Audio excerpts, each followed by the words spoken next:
கர்த்தருடைய பரிசுத்த நாமம் மகிமைப்படுவதாக.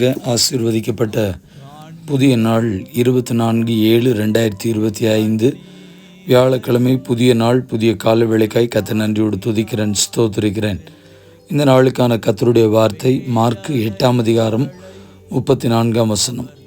ஒருவன் என் பின்னே வர விரும்பினால் அவன் தன்னைத்தான் வெறுத்து தன் சிலுவை எடுத்துக்கொண்டு என்னை பின்பற்ற கடவன். Whosoever will come after me, let him deny himself and take up his cross and follow me. இந்த வார்த்தைகளை சில நிமிடங்கள் தியானித்து நம்மையும் இந்த நாளையும் கர்த்தருடைய கரத்தில் ஒப்பு கொடுப்போம். இந்த நாளை கர்த்தருடைய கரத்திலே ஒப்பு கொடுத்து ஜெபிப்பதற்கு முன்பதாக உங்களுடைய ஜெபங்கள் எல்லாருக்கும் நான் நன்றி கடமைப்பட்டிருக்கிறேன். ஆண்டவருடைய பெரிதான கிருபையினாலே எங்களுடைய கிளை சபை ஒரிசா மாநிலத்தில் கோராப்புட் மற்றும் குந்தேஷ் போன்ற இடங்களில் ஒரு 7 இடங்கள் இருக்கிறது. அந்த திருச்சபையை பார்வையிடுவதற்காக, திருச்சபையில் இணைந்து ஊழியத்தை செய்வதற்காக நான் வந்திருக்கிறேன். கர்த்தர் என்னுடைய பயணங்களை வாய்க்கு செய்து நேற்று மாலை 5:30 மணிக்கு கோராப்புட் நம்முடைய கிளை சபைக்கு வரும்படியாக கர்த்தர் கிருபை பாராட்டினார். உங்களுடைய ஜெபங்களுக்கு நன்றி செலுத்துகிறேன். கர்த்தருடைய நாம் மகிமைப்படுவதாக. இந்த நாளில் கர்த்தர் நம்மோடு கூட பேசி சொல்லக்கூடியதான வார்த்தை, ஒருவன் என் பின்னே வர விரும்பினால் அவன் தன்னைத்தான் வெறுத்து சிலுவை எடுத்துக்கொண்டு நடப்பது. சிலுவையை எடுத்துக்கொண்டு நடப்பது என்று சொன்னால் எழுத்தின்படி இருக்கிற அர்த்தத்தின்படியே ஒரு சிலுவை செய்து சுமந்து கொண்டு செல்வதோ, அல்லாவிட்டால் நம்முடைய கழுத்தில் மாட்டிக்கொண்டு நடப்பதோ அப்படிப்பட்ட அர்த்தம் அல்ல. சிலுவை என்பது கர்த்தருக்கு ஸ்தோத்திரம், தன்னுடைய வாழ்க்கையை தன்னைத்தான் வெறுத்து கிறிஸ்துவுக்காக வரக்கூடிய பாடுகள், நிந்தைகள், அவமானங்கள், பழிச்சொற்கள், கிறிஸ்துவ நிமித்தமாய் வருகிற எல்லா விதமான இடைஞ்சல்கள் எல்லாவற்றையும் பொறுமையோடு சகித்து கர்த்தருக்காய் வாழ்வது தான் அப்படிப்பட்ட அனுபவம்.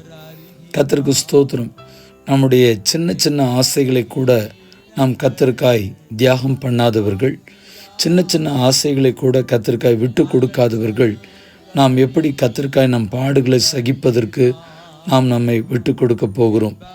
கர்த்தருக்கு ஸ்தோத்திரம். மத்தேயு 10:38 சொல்லுகிறது, தன் சிலுவை எடுத்துக்கொண்டு என்னை பின்பற்றாதவன் எனக்கு பாத்திரன் அல்ல.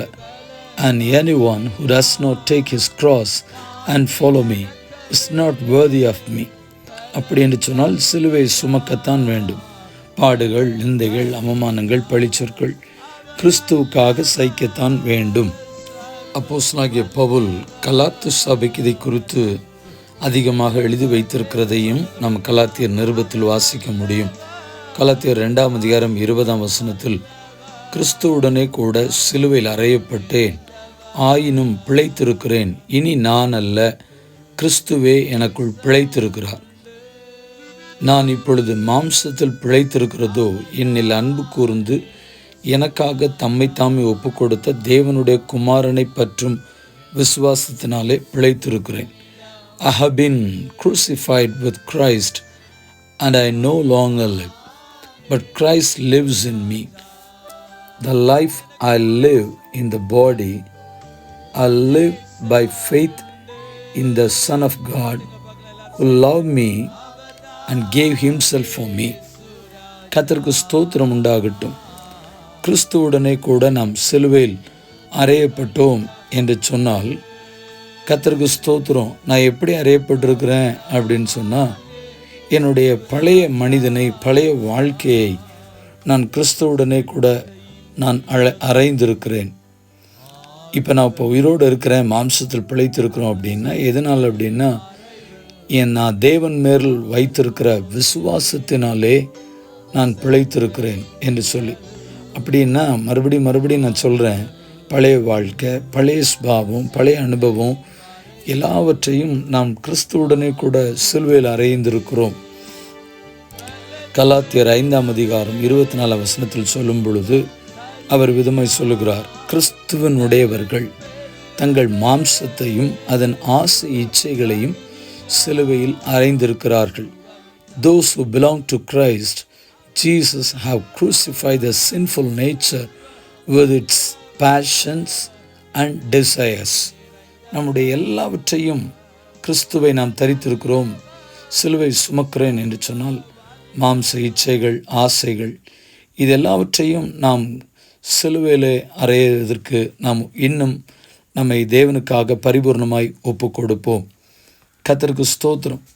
அதை தான் 6ஆம் அதிகாரம் 14ஆம் வசனத்தில் சொல்லும் பொழுது, நானோ நம்முடைய கர்த்தராகிய இயேசு கிறிஸ்துவின் சிலுவை குறித்தே அல்லாமல் வேறென்றை குறித்தும் மேன்மை பாராட்டதிருப்பேனாக.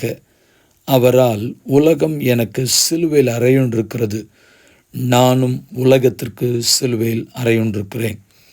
அப்படியானால் உலகத்தை சிலுவையில் அறைந்திருக்கிறோம். உலகத்தின் எண்ணங்கள், உலகத்தின் பேச்சு, உலகத்தின் நடைமுறைகள், உலகத்தில் உடுத்துகிற பிரகாரமாய் உடுத்துவது.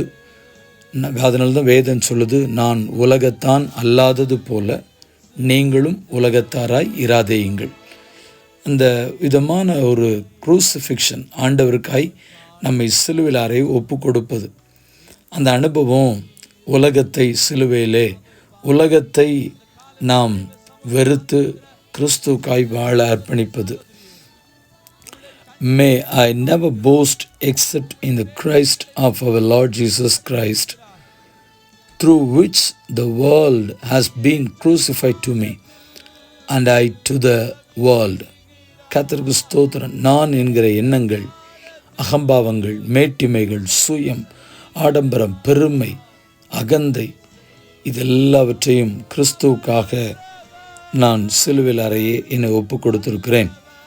அதை குறித்து அப்போஸ்தலர் பவுல் ரோமாபுரிக்கு நிருபம் எழுதும் பொழுது 6ஆம் அதிகாரம் 6ஆம் வசனத்தில் சொல்லுகிறார், நாம் இனி பாவத்திற்கு ஊழியம் செய்யாதபடிக்கு பாவ சரீரம் ஒழிந்து போகும் பொருட்டாக நம்முடைய பழைய மனுஷனை அவரோடு கூட சிலுவையில் அறையப்பட்டதென்று அறிந்திருக்கிறோம்.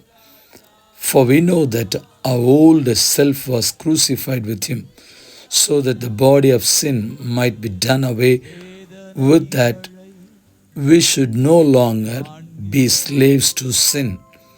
கர்த்தருக்கு ஸ்தோத்திரம். பாவ சரீரம் நமக்குள்ளே ஒளிந்து போகணும், பழைய மனுஷன் அவரோடு கூட சிலுவையில் அறையப்பட்டது என்கிற உணர்வோடு உலகத்தை வெறுத்து, சிற்றின்பத்தை வெறுத்து, உலகத்தின் இன்பத்தை வெறுத்து கிறிஸ்துவுக்காக வாழ்வதற்கு ஒப்பு கொடுப்போம், அர்ப்பணிப்போம், ஜெபிப்போம். பரிசுத்தமுள்ள நல்ல தேவனே, தேவன்கள் கொடுத்த அந்த புதிய நாளுக்காக நன்றி செலுத்துகிறோம். கடந்த பகற்காலம் முழுவதும் பயணங்கள், ஊழியங்கள், போக்குவரத்து எல்லாவற்றும் உடைய கரம் கூட இருந்தபடினால் நன்றி செலுத்துகிறோம். கர்த்தர் இந்த நாளிலே எங்களுக்கு கொடுக்கக்கூடிய வார்த்தை, ஒருவன் என் பின்னே வர விரும்பினால் தன் சிலுவை எடுத்துக்கொண்டு என்னை பின்பற்ற கடவன் என்று சொல்லி, உலகத்தை வெறுத்து, வெறுக்க வேண்டியதை வெறுத்து, ஒப்பு கொடுக்க வேண்டியதை ஒப்பு கொடுத்து, அர்ப்பணிக்க வேண்டியதை அர்ப்பணித்து கிறிஸ்துவுக்காய் வாழ்வதற்கு எங்களை தொடர்ந்து அர்ப்பணித்து வாழ எங்கள் ஒவ்வொருவருக்கும் கிருபை பாராட்டும்படியாய் உம்முடைய திருக்குமாரனாகிய இயேசுவின் நாமத்தினாலே நான் ஜெபிக்கிறேன், ஸ்தோத்திரிக்கிறேன். தொடர்ந்து தேவ சமாதான வழி நடத்துதல், பாதுகாப்பு எங்களோடு கூட இருக்கட்டும்.